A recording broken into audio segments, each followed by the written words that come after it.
সেটা এই জোয়ান বয়সে, যুবক বয়সে করতে হয়। হরে কৃষ্ণ। এলো সাধন গুরুদেবের একটু কথা। আর পরমারাধ্য গুরুদেব যুব সংঘ করে গেছেন না? কেন করেছেন? আপনারা ভবিষ্যৎ আপনাদের আদর্শের মাধ্যমে পরবর্তী দিনের যারা আসবেন বংশধর, তারা সবকিছু শিখে ভগবানমুখী হয়ে ভগবানের দিকে তারা অগ্রসর হবে। তাই আপনাদের কর্তব্য, আপনারা প্রত্যেক নীতি নিয়ম অনুসারে নিজে করিয়া ধর্ম পরেরে শিখায়। আপনার আচরণ নীতি কর্মে আপনারা আদর্শবান হবেন। আপনাদের আদর্শ দেখে পরবর্তী বংশধর ভগবানের দিকে তাদের মতিগতি যাবে, তারা অগ্রসর হবে। এই জন্য যুবকদের কাছে করজোরে বিনীত প্রার্থনা, আপনারা ধর্মের অনুশীলন করুন, ধর্মকে আশ্রয় করুন, ধর্মের ঠিক রীতিনীতি মেনে চলুন।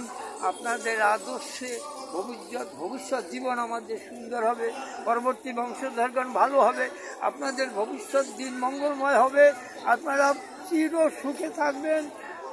শেষের দিনে পরম গোবিন্দের কৃপায় তার ধামে গিয়ে চিরকাল শান্তিতে থাকতে পারবে। তাই যুবকদের কর্তব্য, আগেই বলছি, যৌবনে তিনটি কর্ম প্রধান: ধর্ম, আয়ু আর ধর্ম। আয়ুটা কি? একটা মোটরসাইকেল আপনি 5 লাখ টাকায় কিনছেন, কিনছেন 5 লাখ টাকায়, তেল নাই, তেল না থাকলে ওটারে পাও ধরবেন, ওটারে গুতাইবেন, ওটারে ভাঙবেন, চলবে না। এখন এই তেল থাকে কোথায় লক্ষ্য করবেন? এখানে মোবিল আয় ব্যয় বুঝে হিসেব করে খরচ করবেন, বুঝলেন? আর কি এলো? ধন। হ্যাঁ, টাকা পয়সা কামাই করবেন, হিসাব করে খরচ করবেন। বৃন্দাবন গেল 20,000 লাগবে, তাছাড়া যাইতে পারবেন না।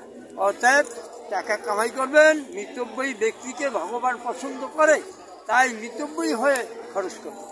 আপনাদের সফল। জয় রাধে।